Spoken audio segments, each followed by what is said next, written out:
¿Eso también lo tienen claro o prefieren de pronto que ahorita también ahondemos un poco sobre ese tema?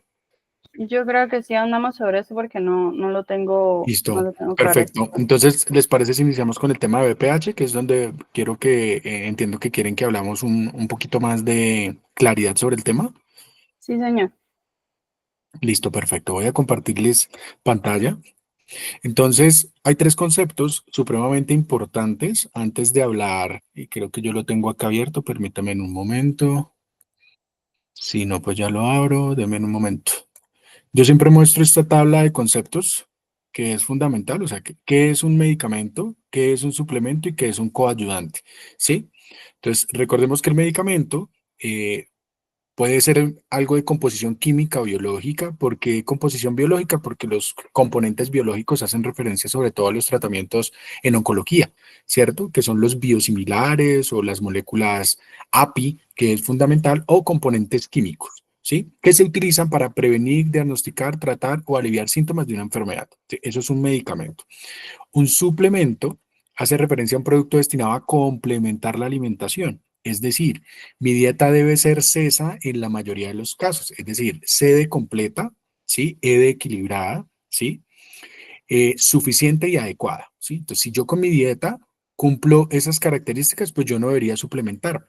Pero si hace falta algo, pues yo debería complementar mi alimentación con la suplementación, ¿sí? Y sobre todo, cuando puedo tener enfermedades como resistencia a la insulina, donde existen déficits de mioinositol, por ejemplo, donde el desbalance de mioinositol-dicherinositol es diferente. Entonces, ahí es donde surge todo el tema de suplementación. O el otro foco importante que tiene que ver con la suplementación, que muy bien lo conocemos, es la parte preconcepcional y durante el embarazo, con ácido fólico, con calcio, con hierro, con DHA y EPA, ¿cierto? Entonces, todo eso es lo que yo no puedo cubrir con la dieta, pues lo debo suplementar. Y el concepto de coayudante, sobre todo el concepto de coayudante, surge inicialmente surge en oncología, ¿sí? O sea, en oncología hay un concepto que es la coayudancia y es el tratamiento después del tratamiento primario. Ejemplo, si el tratamiento primario de un cáncer de mama es resecar la masa, yo después voy a colocar quimioterapia. Eso se llama coayudancia, ¿sí? Pero en quimioterapia, perdón, en oncología también hay algo que se llama neoayudancia, es decir, yo primero coloco quimio, ¿sí? Radio para disminuir el tamaño y luego sí hago el tratamiento primario. Entonces, la ayudancia es antes o después del tratamiento primario, que en la mayoría de los casos es quirúrgico, ¿sí? Quirúrgico. En el ámbito diferente a la oncología, ¿sí? Ese es el ámbito oncológico, pero en el ámbito diferente a la oncología, les voy a leer qué significa coayudancia y acá está la fuente de donde sacamos el concepto. El coayudante en el ámbito de la medicina es una estrategia terapéutica que se utiliza en conjunto con el tratamiento principal. ¿Ok? Entonces, repito, es una estrategia terapéutica que se utiliza en conjunto con el tratamiento principal, con el objetivo de mejorar su efectividad y aumentar las posibilidades de éxito. Hasta acá es el concepto general en medicina. De aquí en adelante es el concepto solo en oncología.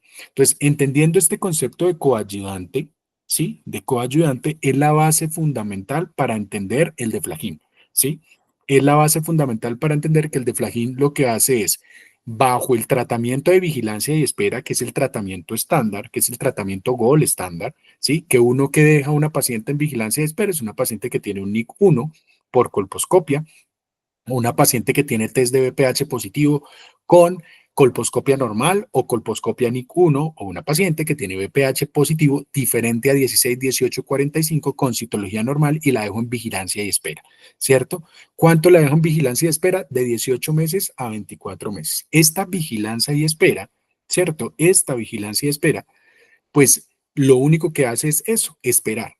¿Qué hace el deflagín? Pues viene a qué? A mejorar la probabilidad de éxito junto al tratamiento principal, que es esperar y vigilar, con el objetivo de que mejorar la efectividad y aumentar las posibilidades de éxito. Por eso nosotros actualmente, y bajo el trabajo que se hizo con la Sociedad Colombiana de Tracto Genital y Colposcopia, es eso, hablar de coayudante, hablar de coayudante. Bueno, entonces para nosotros hasta ahí vamos claros con los conceptos de qué es un coayudante. Sí, creo que está claro, doctor. ¿Sí? ¿Está claro? Súper. Voy a abrir una nueva pestaña acá. Perdón, ya lo cambio acá. porque quiero explicarles dos cosas antes de hablarles. Entonces, recordemos que hay cánceres relacionadas con infecciones. La más relacionada es, por ejemplo, la infección por Helicobacter pylori, que tiene una relación con el adenocarcinoma gástrico, ¿sí?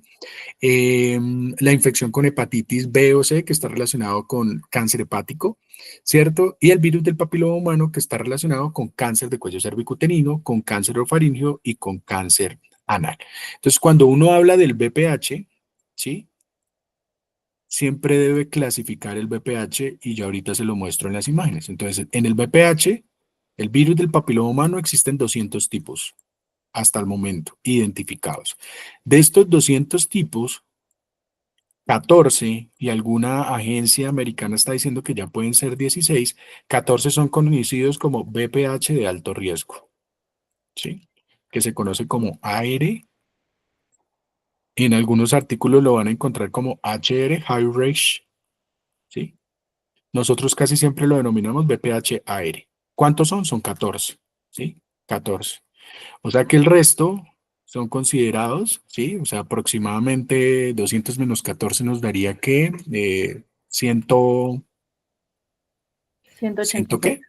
86. 186, gracias. O sea, estos 186 son VPH de bajo riesgo. ¿Estamos claros? Porque yo siempre distingo. Esto es VPH de bajo riesgo.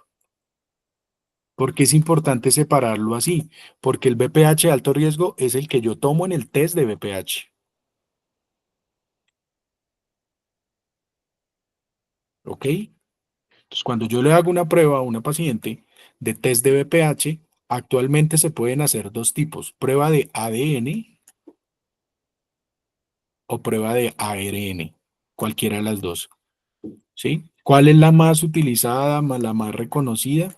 Pues la prueba de ADN. Y viene algo a incluirse acá dentro de los test de VPH, que es el autotoma.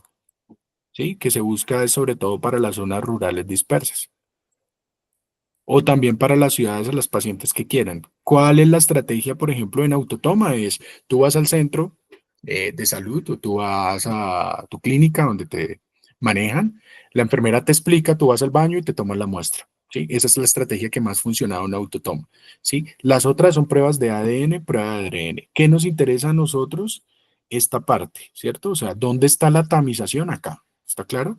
¿Por qué? Porque el VPH de alto riesgo es el que incrementa el riesgo de cáncer de cuello cervicuterino, incrementa el riesgo de cáncer anal e incrementa el riesgo de cáncer orofaríngeo. ¿Sí? Ahora, ¿por qué se considera alto riesgo? Por los riesgos de cáncer. Pero aparte de eso, estos VPH, estos 14, tienen una propiedad y es que se pegan a las mucosas, ¿sí? A la mucosa cervicuterina, a la mucosa anal y a la mucosa orofaríngeo. Por eso estos son virus netamente mucosos. Obvio, hay verrugas, ¿cierto? Que son acá.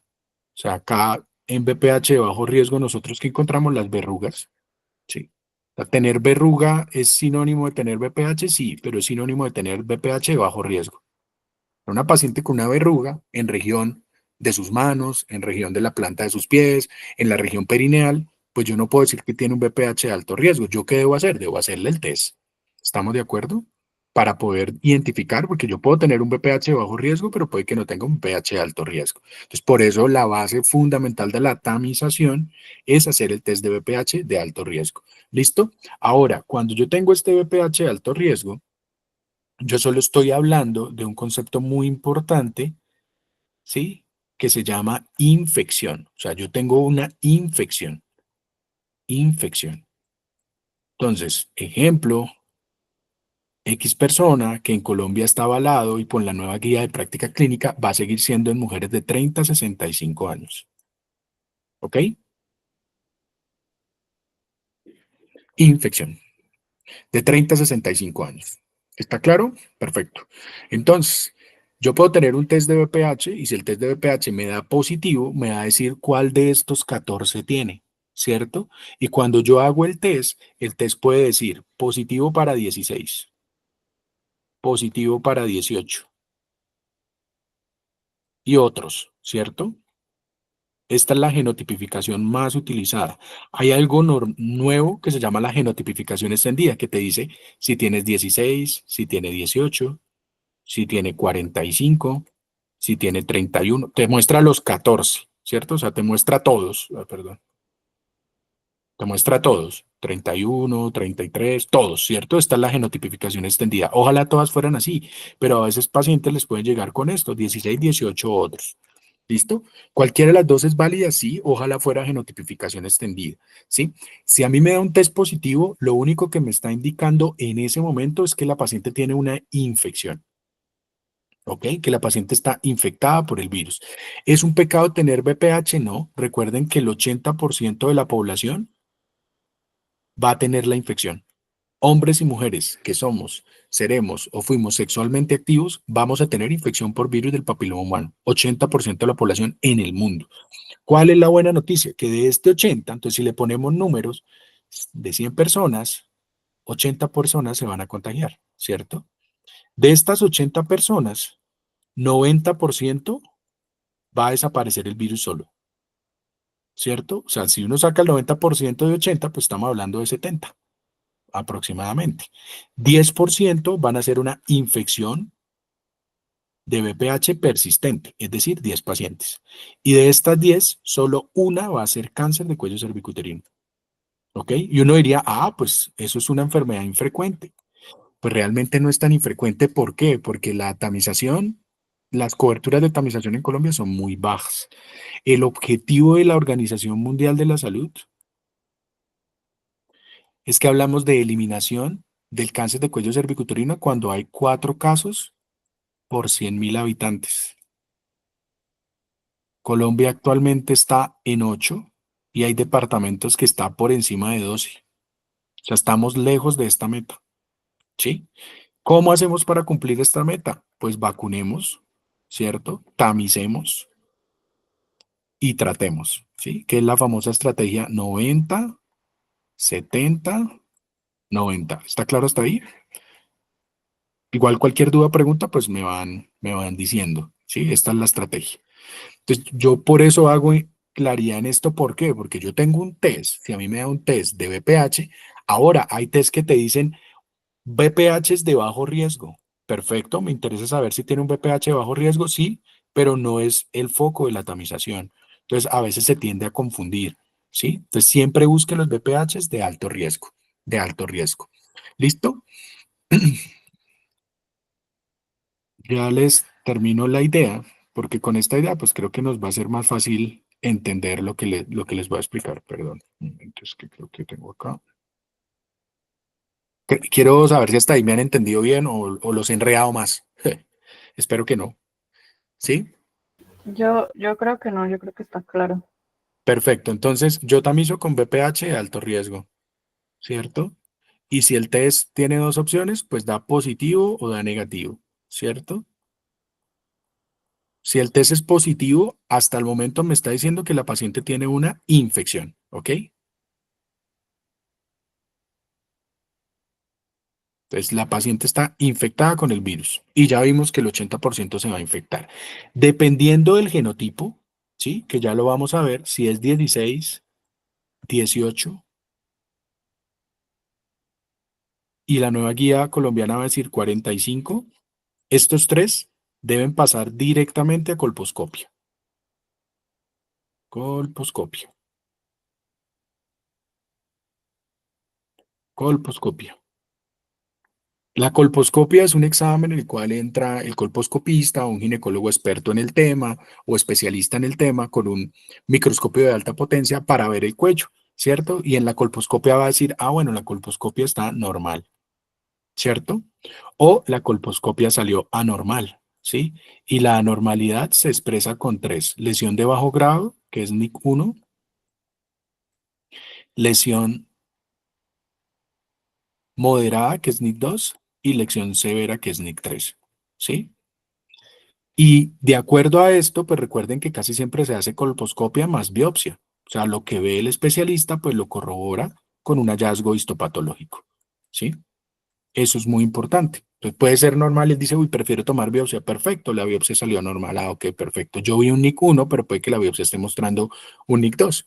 ¿Sí? Esto es supremamente importante. Entonces siempre van a esperar. El resultado de la colposcopia es como cuando a uno le hacen una endoscopia y le dicen, ¿cómo le salió la endoscopia? El resultado se lo entregan de inmediato de la endoscopia. Pero le dicen, hay que esperar la biopsia para ver si tiene una gastritis atrófica, tiene una gastritis atrófica aguda, moderada, severa. ¿Sí? Tiene una metaplasia, tiene una displasia leve, moderada, severa. Es exactamente lo mismo en ese sentido. Bueno, ahora, si el BPH es diferente, o sea, no es 16, no es 18, no es 45, es cualquier otro, ¿sí? O sea, no son ninguno de estos tres, sino son otros de los 11 que hacen falta, yo analizo la citología. Debo verificar cómo está la citología. Ejemplo, acá le dio 31 positivo. Ah, perfecto, no la voy a pasar directamente a colposcopia, voy al 31 a esperar el resultado de la citología. Si la citología sale mayor o igual a ASCUS, es decir, células escamosas de significado indeterminado, y mayor o igual a ASCUS puede salir una lesión de bajo grado, ley de bajo grado, puede salir una lesión de alto grado. Cualquier resultado mayor a ASCUS con un test de BPH positivo debe pasar a colposcopia. ¿Sí? Y lo misma historia de acá. La misma historia de acá. Si la colposcopia es normal, si la colposcopia es ni 1, ni 2, ni 3. ¿Listo? Ahora, otro escenario. Yo puedo tener una colposcopia que me puede, perdón, una citología que me puede salir normal. Entonces yo tengo una paciente que tiene un BPH 31 con citología normal. A esta paciente, ¿qué se le hace? Se le deja en vigilancia y espera. Vigilancia y espera. ¿Ok?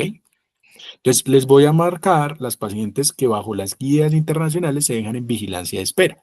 Paciente con 16-18 que tiene colposcopia normal, se deja en vigilancia de espera. ¿Sí? Paciente que tiene 16-18-45 con colposcopia y la colposcopia da NIC1 y su biopsia corrobora que es NIC1, se deja en vigilancia y espera. ¿Hasta ahí estamos bien? Otro escenario, paciente que tiene BPH 31, 33, ¿sí? Tiene citología normal, se deja en vigilancia y espera, ¿sí? Y lo mismo me voy arriba, paciente que tiene 31 con citología anormal, con colposcopia normal o con colposcopia que me sale anormal con NIC1, se deja en qué? En vigilancia y espera. Todo donde tenga vigilancia y espera es donde está el deflagín. ¿Sí? O sea, yo puedo colocar el deflagín acá, claro que lo puedo colocar. ¿Puedo colocarlo acá? Claro que lo puedo colocar.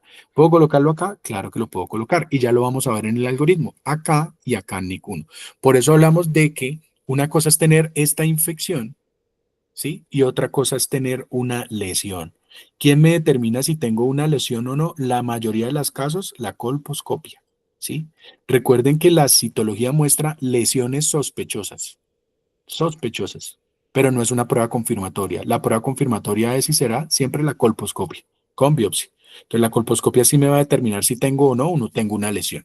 Entonces, yo debo identificar siempre una infección con el test, luego saber si hay lesión o no, y de acuerdo a eso tomo la conducta. Por eso una paciente con solo el test, yo no puedo determinar que le pueda utilizar deflagin, porque si yo tengo 31 debo esperar la citología, porque si la citología salió anormal debo esperar la colposcopia, y si la colposcopia salió normal o NIC1, ahí sí lo puedo usar. Bueno, este contexto se los expliqué así porque es como la forma más fácil que he encontrado para hacerlo, ¿sí? Entonces voy a pasar rápidamente lo que traía preparado. Acá les marco, entonces recuerden, coayudante, ya sabemos por qué es coayudante. Vamos a identificar los 14, no los probablemente cancerígenos ni los posibles cancerígenos, sino solo los 14. 16, 18, 45 son los que siempre hay que correr. ¿Por qué? Porque el 16 incrementa 450 veces el riesgo de cáncer y el 18 250 veces y el 45 incrementa el riesgo de cáncer invasor, perdón, cáncer invasor. 16, 18 sobre todo es cáncer in situ y el 45 cáncer invasor.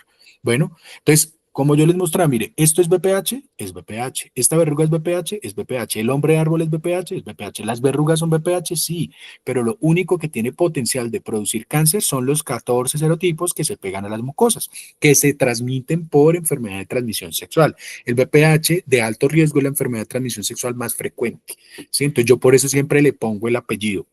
BPH, ok, estamos hablando de BPH de bajo riesgo, de alto riesgo, porque un una verruga tiene un tratamiento totalmente diferente a una lesión de alto grado, ¿cierto? O a un BPH de alto grado. Una lesión por una verruga plantar o una verruga sobre las manos tiene un tratamiento totalmente diferente. Ahora, ¿esto significa que yo tenga BPH de alto riesgo? No, debo hacer la tamización. Debo hacer la tamización, ¿cierto? Y acaba la carrera con el tiempo. Esta es la que siempre muestro. Estos tres, siempre que vean estos tres, hay que hacer colposcopia, así la citología esté normal. ¿Ok? Siempre hagan colposcopia. Este artículo fue publicado el año pasado, donde determinó que estos tres son los más potentes, son los que más tienen viabilidad, es decir, mayor probabilidad. Los otros, el 31, 52, 58, sí, pero puedo esperar el resultado de la citología o tomar una conducta de acuerdo a la citología. Bueno, ¿cómo entra el virus? Entra el virus por microfricciones, se adhiere a la capa basal. Después de que se adhiere a la capa basal, sí, pues puede o eliminarse o persistir. ¿Cierto? Eliminarse en el 90% de los casos, persistir el 10% y 1% tiene riesgo. Este es el virus. Las proteínas L son las proteínas de la cápsula. Esas proteínas no tienen potencial de producir replicidad, es decir, yo puedo estar tranquilo con las vacunas. Estas proteínas E6 y E7 son los que inmortalizan el virus, es decir, la proteína E6 bloquea el P53, que sabemos que es la muerte celular programada en las células, y el E7 altera la proteína del retinoblastoma, es decir, me permite que la célula no muere y se replica de forma descoordinada. ¿Yo hasta dónde puedo utilizar deflagin? Hasta el NIC1. NIC2 y NIC3 sabemos que el tratamiento es quirúrgico, quirúrgico. Por eso hablamos de que el deflagin es un coayudante para eliminar el virus o para ayudar a la regeneración, a la reepitelización de lesiones de bajo grado, ¿sí? No de alto grado, no lesiones de alto grado porque el tratamiento es totalmente diferente.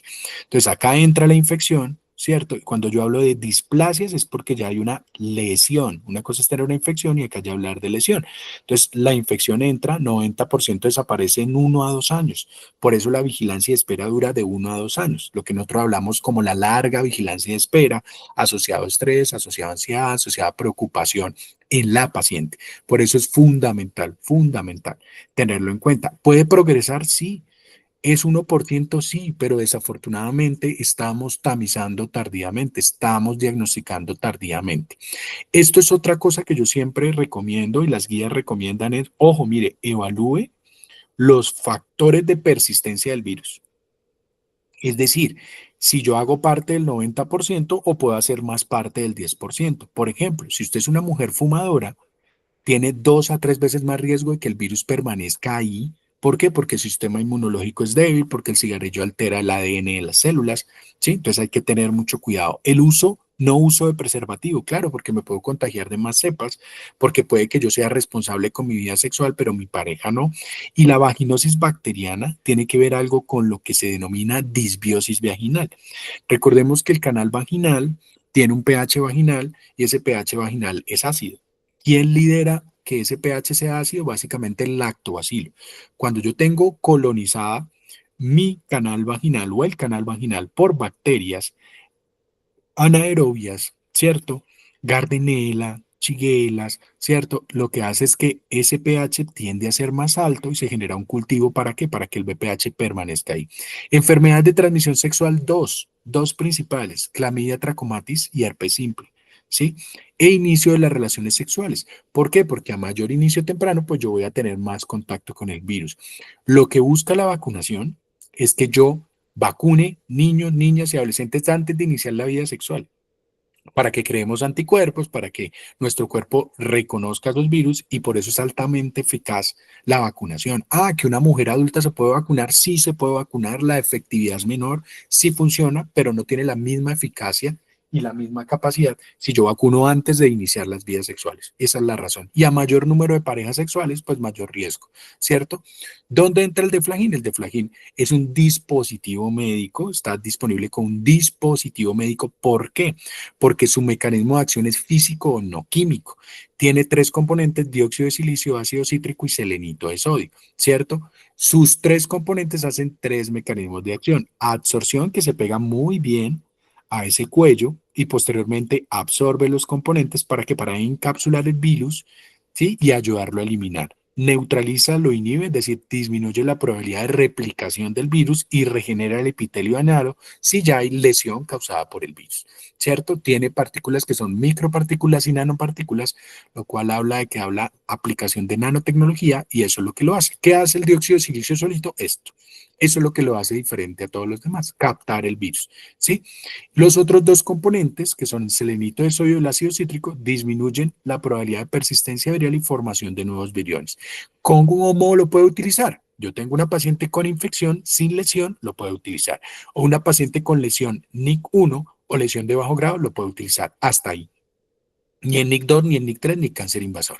Bueno, dispositivo médico, 60% como coayudante, es decir, acelera, acompaña a la mujer con un 60% de probabilidad de eliminar el virus y de acelerar la regresión de esa lesión NIC1 en un 86% de los casos. Entonces, por eso viene a acompañar, viene a coayudar. ¿A qué? Al tratamiento Gold estándar. ¿Cuál es el Gold estándar? Espera y vigilancia. Yo coloco Eflagin para acelerar ese proceso. Eso es lo más importante. Bueno, para nosotros eso es fundamental. La regresión es 86% de regresiones, es decir, si yo tengo un NIC1, a hacer una colposcopia normal, 86% de regresiones. Y cambios citológicos, esto tiene que ver cuando hay resultados citológicos, esto casi no lo hablamos porque no se tratan cambios citológicos, se tratan es de acuerdo a la ¿qué? A la colposcopia.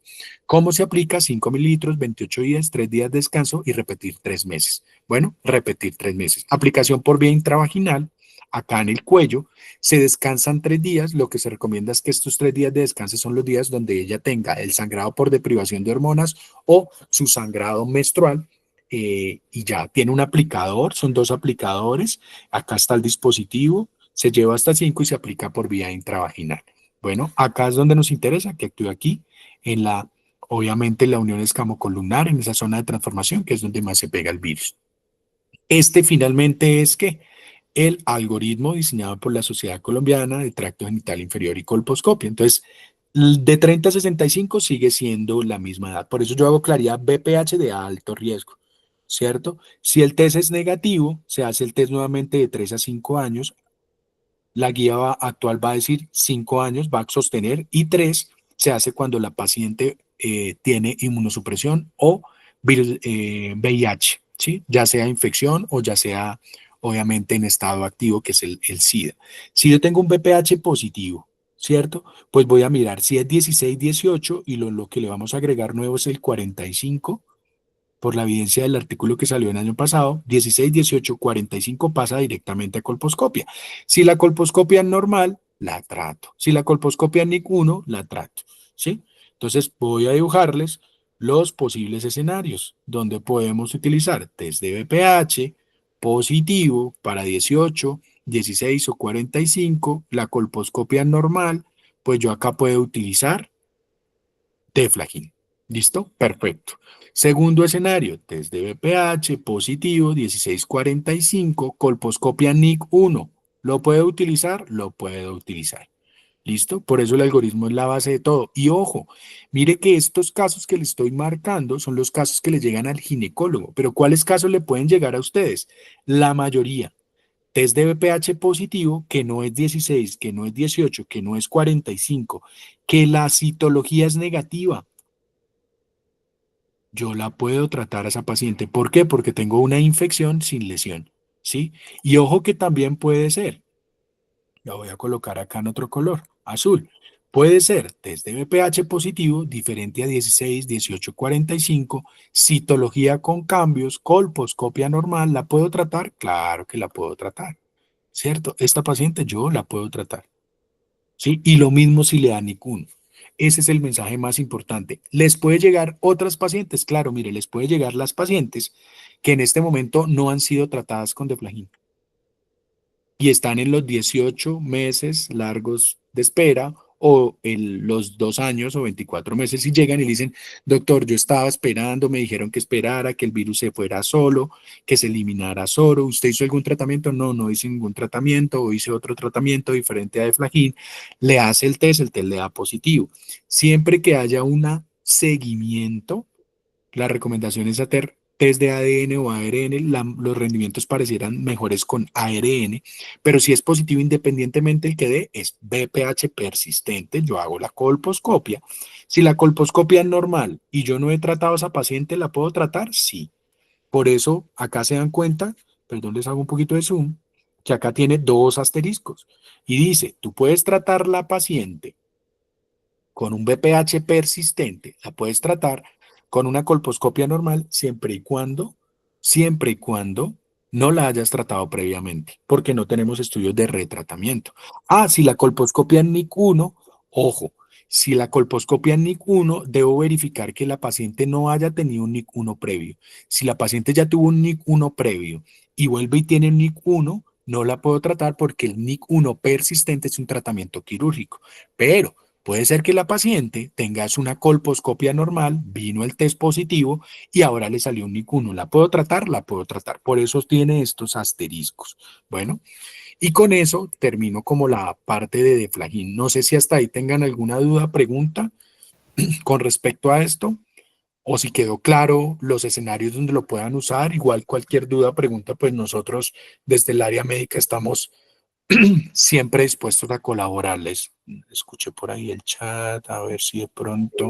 Yo tengo una pregunta y creo que la doctora Carmen también, doctor Rubén. Sí. O sea, me quedó muy clara la información, pero justo hace unos días tuvimos un caso y la paciente no le habían entregado como tal los resultados de la citología o de la tipificación del serotipo de BPH, pero sí la llamaron y dijeron, no, es que tiene BPH y dentro de 21 días le vamos a hacer la colposcopia. Ahí la pregunta es, entiendo que seguramente era de alto riesgo y por eso la mandaron a colposcopia, pero para que nos quede como a todos súper claros, no deberíamos empezar un tratamiento si no tenemos la colposcopia con NIC1 o si no tenemos una citología que tenga como algún hallazgo o que se vaya a llevar a colposcopia, Yo ¿correcto? sí realmente digo que el mejor producto es el mejor utilizado, ¿sí? Entonces no se apresuren. Siempre hay que tener test de BPH y hay que tener colposcopia, ¿sí? Okay. Ojo, en la mayoría de los casos. ¿Por qué? Porque vuelvo y me remito al siguiente escenario. Tú puedes tener BPH 31, ¿cierto? Que no son los tres potenciales. Puedo tener 31, pero puedo tener una citología normal. ¿A esa paciente se le hace colposcopia? No, ¿cierto? Vuelvo y les muestro el algoritmo y les digo dónde estoy. Porque las que pasan directamente a colposcopia son pacientes que tienen 16, 18 y 45. Esas tres pasan directamente, ¿sí? Acá, miren, yo tengo un BPH positivo 31, ¿cierto? Y tengo una citología negativa o normal. ¿La puedo tratar? La puedo tratar. No necesito tener colposcopia. ¿Hasta ahí está claro el escenario? ¿Ese escenario está claro? Sí, ¿Sí? Entonces lo dibujo acá. Test de BPH positivo. Le dio positivo para 31. ¿Cierto? ¿Yo qué debería esperar en este caso? El resultado de la citología. Si la citología me sale negativa, es decir, tranquila, su citología salió bien, ¿a esa paciente la paso a colposcopia? No, la paciente no debería pasar a colposcopia. No se recomienda pasar a colposcopia. Yo debería es tratarla. ¿Está claro ese escenario? sí, está claro. Perfecto. Ahora, yo puedo tener 31 con citología ASCUS, ¿sí? Entonces voy a dibujar el siguiente. Claro, si yo tengo el resultado de un BPH 31, ¿cierto? Aquí 31, acá me dio 31. Y la citología me salió lesión de bajo grado. Pues yo debo pasarla a la colposcopia. Si la colposcopia me da normal o me da NIC1, ¿la puedo tratar? La puedo tratar, Ujú. ¿sí? Eso es importante. El escenario que tú me planteabas era una paciente que le dijeron que en la colposcopia tenía NIC1, ¿cierto? ¿Era el que te escuchaba, Oriana? Que le dijeron que No, la no colposcopia tenía era... ninguno. No, o sea, no tenía Ah, colposcopia todavía. Entonces la pregunta es siempre esperar la colposcopia para poder empezar a dar tratamiento, en este caso. vuelvo y te digo, sí y no, Ujú. ¿por qué? Sí y no, ¿y por qué? Porque vuelvo y te pongo este Ok, sí, escenario. el 31 y la Si, citología. si yo tengo 16, 18 y 45, sé que esas pasan directamente a colposcopia, ¿cierto? Pero es que Ujú. estas pacientes, la mayoría de los casos le va a llegar al ginecólogo, no les va a llegar a ustedes. Ustedes les va a llegar es la paciente que dice, pucha, me salió 31, me salió 58, ¿cierto? Y me Ujú. salió la citología normal. ¿Esa paciente la pueden tratar ustedes? Sí, Exacto. Esa es la respuesta, sí. Entonces, por eso, dependiendo, si no es 16, 18 ni 45, cualquiera de los otros, yo analizo la citología. Si la claro. citología está negativa, yo la trato. Si la citología tiene algún cambio anormal, pues espero la colposcopia. Y dependiendo de la colposcopia, pues la trato o no. Si es normal o NIC1, la trato. Si es NIC2 o NIC3, la remito directamente a colposcopista para hacerle un tratamiento quirúrgico. ¿Sí? Perfecto. Sí, me queda Súper, claro. súper claro. Súper claro. Súper claro, me parece bien. Espero que todos también lo tengan claro. No sé si alguien más tenía una pregunta en este tema. Sí, María Paula. Ay, perdón, estaba primero Hola, la doctora Carmen. Discúlpame que yo me Carmen. salté a la doctora sí, Carmen. Le pido no, excusas, María tranquilo. Paula.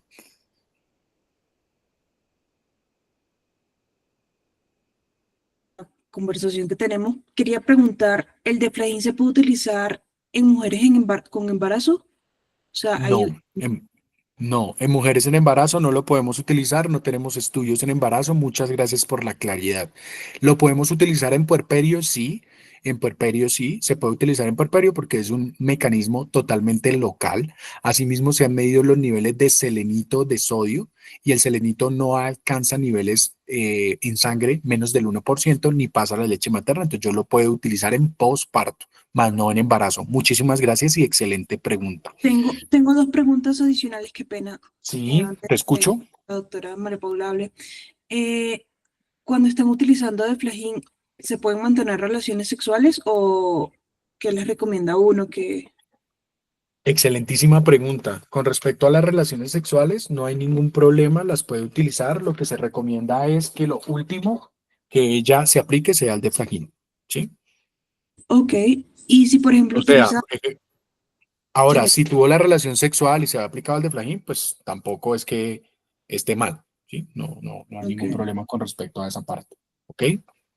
Y si tiene un anticonceptivo como un DIU o un anillo vaginal o utiliza probióticos vaginales, o sea, ahí puede Ujú. utilizarlo o...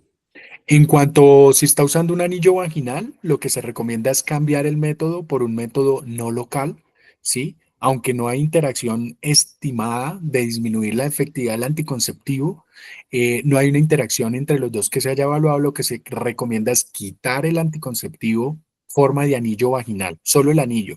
Si está usando un DIU, si está usando un dispositivo intrauterino de levolorgestrel, ¿sí? Tipo Mirena, cualquiera, o está utilizando una T de cobre, una T de oro, una T de plata, no hay necesidad de quitarlo, ¿sí? O sea, vas a usar el tratamiento. Excelentes preguntas, doctora Carmen. Gracias. Súper, súper. Muy bien. Muchas gracias. ¿Alguna otra duda, pregunta? Sí, bueno, tú nos dices que utilizamos el dispositivo y debemos Sí, tener el periodo de espera de los 18 meses. He tenido pacientes que son un poco más ansiosas y se sí. realizan, por ejemplo, nuevamente su control en menos de 18 meses. En estos casos donde la paciente dice, bueno, yo me la hago particular, necesito saber porque Sí. pues es una situación de ansiedad, ¿en cuánto tiempo en promedio posterior al tratamiento podemos decirle a ellos, listo, ya se puede hacer un control para ver probablemente el resultado? De acuerdo, esa es una excelente pregunta. Los estudios de validación del producto fueron hechos a los 3 y a los 6 meses. Yo le recomendaría que pudiera hacer un test a los 6 meses, ¿sí? No obstante, recuerda que la conducta no te va a cambiar, ¿sí? Entonces, por eso la sociedad de colposcopia dice, tú lo puedes hacer a los 6 meses, perfecto, lo puedes hacer para saber si el virus se fue. Pero si el virus está, la conducta no te va a cambiar. Te va a tocar seguir esperando los 18 o 24 meses. ¿Estamos claros hasta ahí? Si ella lo quiere hacer por particular, la recomendación, ¿cuál es? Haz los 3 meses de tratamiento. Esperas otros 3 meses y ahí sí hazte el test, ¿sí? Si ella lo quiere hacer. Pero no obstante, el resultado te dé positivo o negativo, no te va a cambiar la conducta médica. Vas a seguir en vigilancia de espera, porque ese es el tratamiento gold estándar, ¿sí?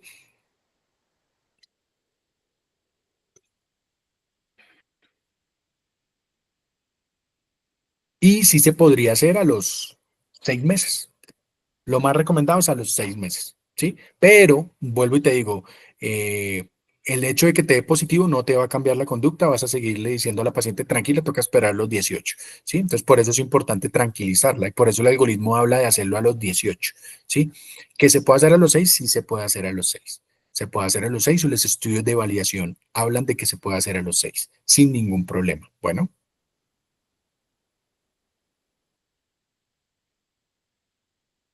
Sí, claro con la respuesta. Perdón, es que se me está descargando por aquí el Listo, computador. doctor, gracias. Súper, con mucho gusto. No sé si haya alguna otra duda, pregunta. Hola, buenos Sí, te días. Sí, escucho. yo quería, Hola. no tanto una pregunta, sino como para tratar de consolidar la información, para ver si también pues, nos queda claro.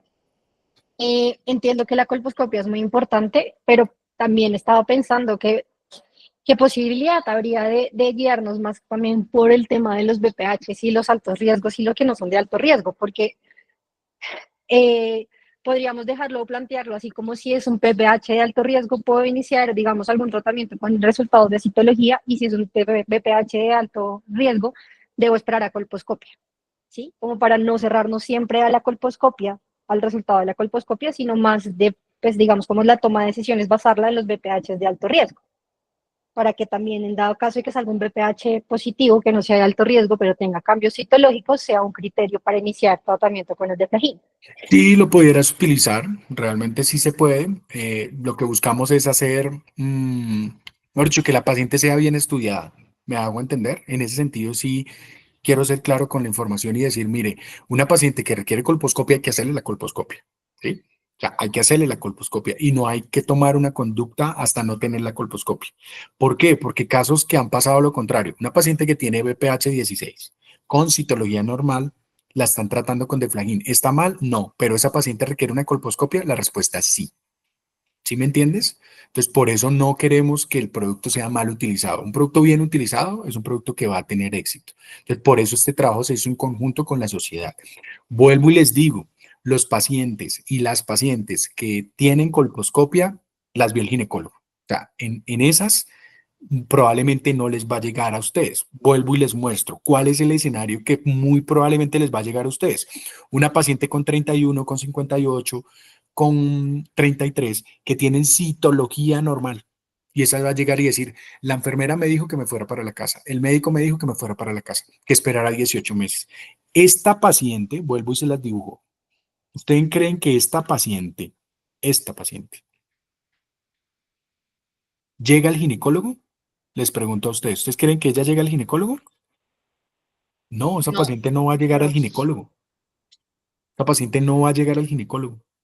Todo lo que tenga STAP en colposcopia pasa por ginecólogo. O sea, es que mínimo para ser colposcopista, mínimo tiene que tener ser ginecólogo. Entonces, esta paciente es la que hemos detectado donde muchas veces le llaman y dicen, estoy súper angustiada, preocupada. ¿Qué pasó? No, me salió un BPH, pero la citología me salió normal y me mandaron para la casa y que esperara 18 meses. ¿Sí? Esta paciente es la que hay que captar por parte de ustedes porque es la más fácil, es la más sencilla. Claro, por supuesto que hay ginecólogos que pueden llegar y decir, no, perfecto, yo le vi el BPH, ¿cierto? Le salió 31, tenía una citología normal, le hice la colposcopia normal, pero no la está tratando. Y usted le puede decir, ah, perfecto, muéstreme el test de BPH, check. Muéstreme la citología, check. Muéstreme la colposcopia, check. Perfecto, yo la puedo tratar y estoy tranquilo que estoy haciendo las cosas bien, ¿sí? A eso es lo que yo voy, a eso es lo que yo voy, que Para eso es el algoritmo, es como una herramienta para uno decir, ok, yo voy pasando el check y voy diciendo. Por eso está la herramienta que uno le guía. Pero el planteamiento que tú haces es real, claro. Yo puedo tener un BPH con cambios citológicos y colposcopia normal, yo la trato, perfecto, la trato. ¿Sí? O puedo tener un BPH con citología normal, esa paciente nunca le va a llegar al ginecólogo. Esa paciente, en la mayoría de los casos, se queda solo en enfermería. Es más, no le dan cita a medicina. Y esa es la que está angustiada, esa es la que llega a la farmacia angustiada, esa es la que estamos orientándole a ustedes, ¿cierto? ¿Por qué? Porque la paciente dice, venga, explíquenme bien porque es que no entiendo. O sea, ya está enredada en que es una infección, está enredada en que es una lesión, está preocupada por su marido, quiere agarrar a su marido de las mechas, está ansiosa, está depresiva, tiene preocupación, se siente mal, ¿sí? Y tener BPH no es un pecado. Sí, eso es como el COVID, a todos nos dio COVID, unos fuimos asintomáticos, otros manejamos en casa, otros requirieron hospitalización, otros UCI, otro cuidados intensivos y otros fallecieron, pero pues es que esto es prevenible. Bueno, en eso sí quiero ser claro y por eso esta herramienta, el algoritmo, si aún no la tienen, pues le pueden tomar foto, te la hacemos llegar o como sea, pero es importante que lo tengan porque esto es lo que nos va a indicar lo que vamos a hacer. Lo único que yo le agrego acá es 45, cuando lo actualicemos con la sociedad se los compartiré así. Bueno.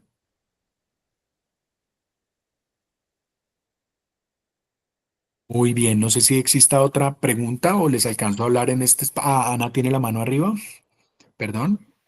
Sí, buenos días, doctor. Bueno, dos Buenos días. preguntas rápidas. Primera, Claro que sí. ¿el deflagín es cubierto por el POS o no? Sí, está cubierto en 3 EPS, 9 EPS, Salud Total y Sanitas. Estamos trabajando para llegar a todas, pero estamos en esas 3. Gracias, doc. De Y resto, de sí, resto sí toca comprarlo. perfecto. Gracias, doc. Y la otra pregunta, en pacientes menores de 30 años que pues el tamizaje es con citología, ¿cómo se haría, pues, cómo sería ese protocolo para... De acuerdo. No sé si han escuchado, en la próxima que nos veamos se los explico si quieren, porque hubo una actualización de la guía de práctica clínica colombiana para manejo de lesiones precancerosas y cáncer. Es muy parecido a lo que les mostré. Lo único que ven diferente en este algoritmo es que acá está de Flagin, en el de la guía de práctica clínica no está. ¿Por qué? Porque básicamente pues implicaría tratar a todas las pacientes, implica un recurso adicional, estamos trabajando en eso, con la sociedad también, pero en mujeres, sencillamente, que tenga cambios citológicos entre 25 a 29, ¿cierto? Si ese cambio citológico es de alto grado, pasa colposcopia. Si es de bajo grado, hago el test de BPH. Si ese test de BPH es positivo, ¿sí? En bajo grado, paso a colposcopia. Si el test de BPH es negativo con cambios citológicos, la dejo en vigilancia y espera, ¿sí? Y ahí la podría tratar, ¿sí? Eso es. Eso está muy bien, ¿por qué? Porque de 25 a 29 la tamización inicia con citología en Colombia, pero ojo, hay profesionales que aplican la guía americana y la guía americana ¿qué nos dice? La guía americana nos dice, yo puedo iniciar test de BPH desde los 25 años. Entonces hay mujeres que se pueden encontrar y pueden aplicar este algoritmo desde los 25 años, porque hay ginecólogos que dicen, a mí me parece que debo hacerlo desde los 25 y les puede llegar a ustedes. Mujer de 26 años con test de BPH positivo, ¿está mal? No, porque están aplicando la guía americana, no están aplicando la guía colombiana. Bueno, la guía colombiana. Entonces en la otra les explico un poco mejor cuándo arranca la tamización solo con citología, pero pueden encontrar mujeres de 25 a 29 que tengan test de BPH positivo y aplica todo el algoritmo, ¿vale? Muchas gracias, doctor. Con muchísimo gusto. No sé si hay otra duda, pregunta.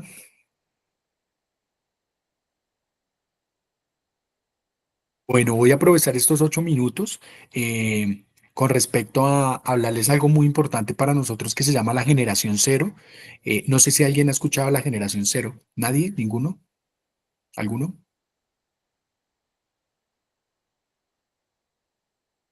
Y cuando les hablo de generación cero en planificación familiar, ¿ustedes qué se imaginan?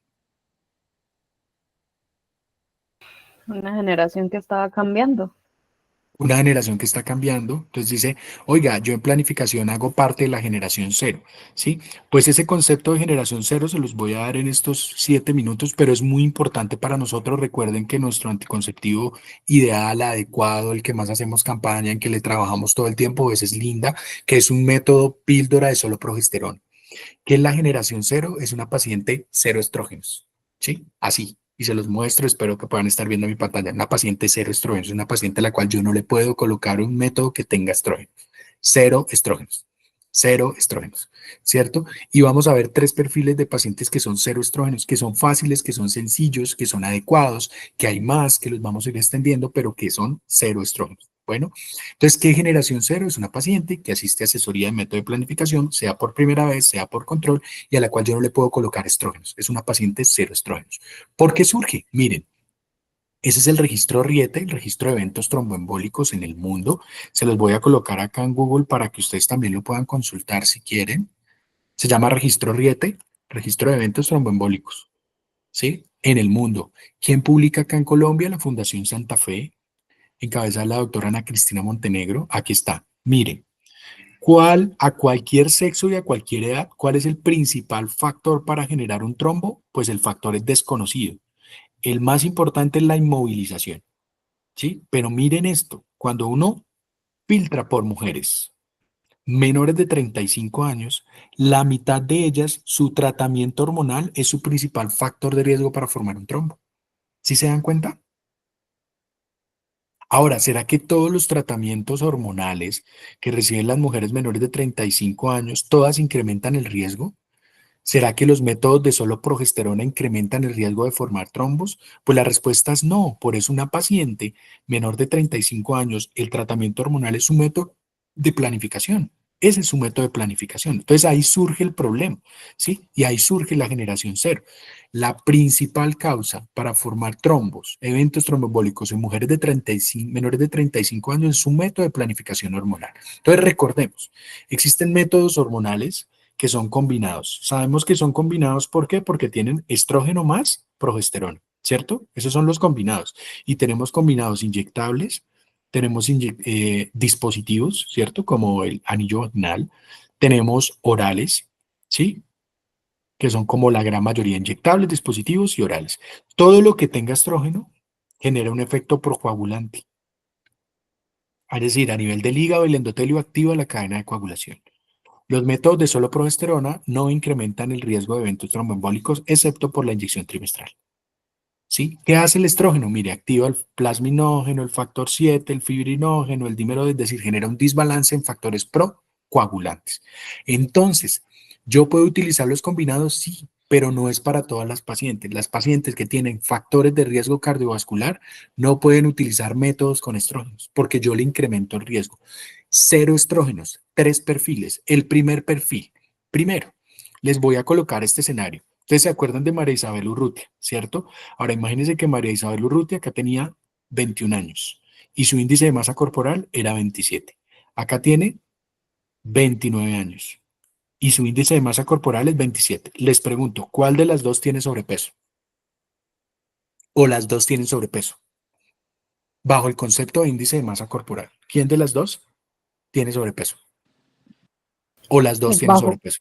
bajo el concepto tal cual de índice de masa corporal, las dos. De acuerdo, estoy totalmente de acuerdo contigo. No, no sé quién hablo, pero estoy totalmente de acuerdo contigo. Mira, bajo el concepto de índice de masa corporal, las dos tienen sobrepeso. Estoy de acuerdo contigo. Por eso, de pronto ya han escuchado en redes sociales este criterio que se llama redefiniendo el diagnóstico clínico y preclínico de la obesidad.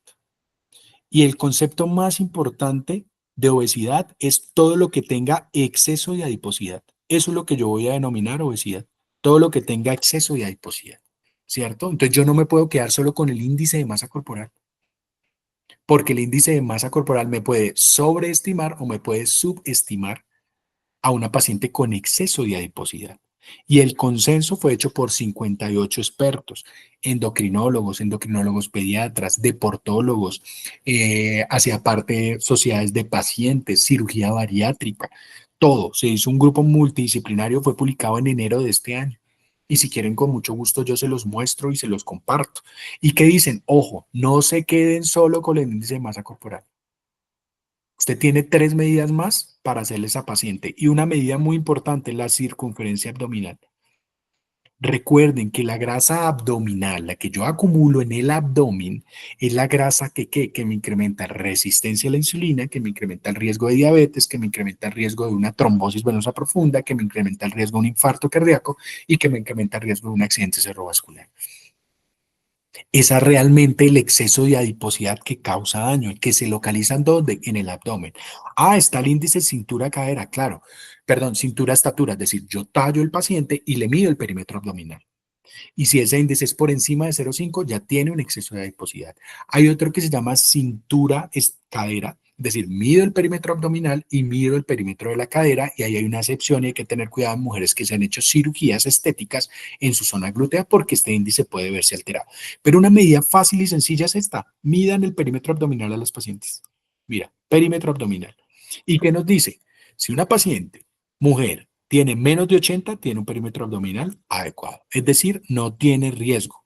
Pero miren la que está entre 80 y 88. Tiene aumentado el riesgo. Es decir, esta paciente hace parte de la generación cero. Les pregunto a ustedes, ¿usted una paciente con un perímetro abdominal por encima de 80 le puede colocar un estrógeno? La respuesta no, y ya vamos a ver por qué. Y mire, la que tiene más de 88 ya tiene un riesgo significativamente elevado. Estas pacientes son candidatas para SLINDA. Son candidatas para SLINDA, con una medida tan sencilla que es medir el perímetro abdominal. Perímetro abdominal. Entonces, mire qué pasa si a una paciente con sobrepeso, ustedes le ponen un método combinado, estrógeno más progesterona. Una paciente con sobrepeso, con un método combinado, 40% más de riesgo de evento tromboembólico. Y si tiene obesidad, 110% de riesgo tromboembólico. No se recomienda colocar en pacientes con sobrepeso, obesidad y el concepto más actual que se llama exceso de adiposidad. Y sobre todo, si tiene un perímetro abdominal por encima de 80, utilice el método de solo progesterona. No utilice. ¿Cuáles son las estadísticas en Colombia? Desde 2015, la mitad de la población colombiana, mire, tiene sobrepeso y obesidad, porque no existía el concepto de exceso de adiposidad. Y desafortunadamente, casi el 60% de las mujeres hacen obesidad abdominal. ¿Cuántas de ellas están utilizando un método seguro? ¿O cuántas yo les estoy incrementando un 40% de evento tromboembólico? ¿O a cuántas les estoy aumentando un 110% de evento tromboembólico? ¿Sí? Entonces, una paciente fácil de identificar para la asesoría de un método de planificación es midan el perímetro abdominal. Si tiene exceso de adiposidad, no le coloquen. ¿Sí? ¿Por qué no? Ya les voy a mostrar acá rápidamente ese exceso de adiposidad. Espérenme, les muestro qué es lo que hace el exceso de adiposidad. Discúlpenme. La tengo acá en otra presentación. Dame en 2 minutos. Miren lo que hace el exceso de adiposidad. Activa factor 7 activado, protrombina a trombina, fibrinógeno a fibrina, plasminógeno a plasmina. Hace los mismos efectos que hace ¿qué? Que hace el estrógeno. Mírenlo. Y esta es la clasificación de todos los métodos de planificación. Mire, todos los métodos de planificación la hizo la Asociación de Trombosis y Hemostasia de los Estados Unidos, RPTISH, desde 2022. Y mire, lo que no incrementa el riesgo de eventos tromboembólicos, la drospirenona, SLINDA, ni el DIU ni el implantable. Acá existe una alternativa muy importante oral. Ya existe un método oral de solo progesterona, que tiene 30% de control de acné, cosa que no tiene ni el DIU ni el implantable. Tiene efecto antimineralocorticoide, cosa que no tiene el DIU ni el implantable. Ah, que si la paciente quiere un método oral y quiere estar seguro, pues existe SLINDA. Ah, que quiere un dispositivo, perfecto. Ah, que quiere un implantable, perfecto. Pero ya existe una píldora de solo progesterona. Porque yo a mayor estrógeno, mire lo que pasa. Mayor riesgo de un evento tromboembólico. ¿Sí? Eso es lo que sucede. El otro escenario que les planteo siempre, entonces ya vimos generación cero, exceso de adiposidad. ¿Listo? El segundo escenario es son las mujeres vapeadoras. Recuerden que vapear es un factor de riesgo cardiovascular. Entonces, vapear, hay 2 tipos de vapeo, lo que tiene nicotina genera vasoconstricción coronaria, incrementa el riesgo de hipertensión arterial y arritmias en el corazón. Lo que no tiene nicotina, que son sustancias o cigarrillos electrónicos que son sabor a frambuesa, sabor a cereza, eh, que son inoloras, que son incoloras, tienen partículas oxidativas químicas, estas, derivadas de la acroleína, generan inflamación, activación plaquetaria y riesgo de trombos y disfunción endotelial. Entonces, una mujer que vapee, pues uno le dice, oiga, niña, adolescente, ¿usted fuma? Ya dice no, pero usted le pregunta si vapea, ya le va a decir sí, yo vapeo, ¿cierto? Porque para ellos vapear, ¿qué? Es seguro. Las mujeres vapean más que los hombres en edad escolar. Desde esto es un estudio hecho en Colombia de 10 a 17 años. Vapean más las mujeres que los hombres. Pueden vapear desde los 12 años, se consolida entre los 17 y 18 años. Y miren, las ciudades principales son el eje cafetero, Bogotá está por encima de la media nacional. Es Linda tiene estudios en adolescentes. ¿Sí? Es aprobado por la FDA, yo lo puedo utilizar, ¿por qué? Porque aunque no tiene estrógeno, me ayuda a controlar el acné, porque aunque no tiene estrógeno, mejora casi en un 90% el dolor durante el ciclo menstrual, y ojo, no normalizar el dolor durante el ciclo menstrual, y sobre todo buscar ese apoyo en una mujer que debe sospecharse la famosa endometriosis, ¿sí? Y yo lo puedo utilizar desde el primer día posparto. Este es el semáforo de planificación de la Organización Mundial de la Salud 2022. De inmediato, implante, DIU o DIU de levonorgestrel, pero puede utilizar una píldora de forma inmediata y es linda, está ahí. Yo la puedo usar desde el primer día. Si hizo preeclampsia, le puede ayudar a controlar la presión arterial, ¿cierto? No le incrementa, no pasa por leche materna. Estoy totalmente seguro en este tipo de pacientes. Bueno, por último, quería recordarles esto. Miren que esta es la curva azul es la curva que tiene la probabilidad de una mujer tener un evento cardíaco. Mire que durante el embarazo se incrementa un poco, pero en la menopausia por la falta de estrógenos y hormonal se incrementa de forma importante. ¿Qué evento sucede en el embarazo que incremente el riesgo de que una paciente tenga una cardiopatía o una lesión cardíaca? La preeclampsia, la diabetes estacional y el parto pretérmino son enfermedades que se dan durante el embarazo, que son proinflamatorias, procoagulantes y protrombóticos. Una mujer de 17 años que hizo preeclampsia hace parte de la generación cero, porque ya tiene daño en su endotelio. Así tenga 17 y ahorita tenga 25 y diga, oiga, ¿cómo le fue en su embarazo? No, pues imagínese, se me subió la presión, me dio preeclampsia, no convulsioné, perfecto. Haces parte de la generación cero, utilice métodos cero estrógeno. Si hizo diabetes estacional o si su bebé se vino antes de tiempo, hace parte de la generación cero. La Sociedad Interamericana de Cardiología nos dice, esas mujeres tienen riesgo cardiovascular intermedio. No le coloque estrógenos, no le coloque estrógenos. Y está la drospirenona, que ustedes ya la conocen, que esa es linda, es buen método de planificación, tiene efecto antimineralocorticoide, tiene 30% de control de acné. Bueno, en esta parte era lo que quería como mostrarles. Yo creo que nos va a tocar generar un espacio. Si están de acuerdo, Oriana, que saquemos otro espacecito para que hablemos de Excel mío, que es todo en la parte del síndrome metabólico. No sé ustedes cómo están de tiempo la próxima semana y si quiere pues la cuadramos de una vez, Oriana, para que la apartemos el espacio, ¿les parece? Sí, me parece bien, doctor. No sé, si le parece, puede ser dentro de una semana, esta misma hora, para nosotros estaría bien. Espérenme un momento. Hijo de pucha.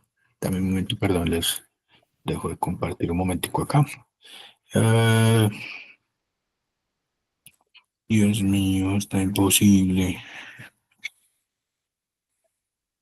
¿Ustedes pueden el jueves de la próxima semana? Sí, ¿Difícil? a las ¿Jueves? 8. No, el jueves Espérenme está un bien. momentico. El jueves a las 8, de 8 a 9, ¿les parece? Sí, señor, por nosotros Listo, está bien. entonces esperen. Voy a apartarme acá el espacio y pues si quieres me envías el link. Continuación, capacitación, un doctores. ¿Listo? Entonces, pendiente, hablar de Excel mío. Listo.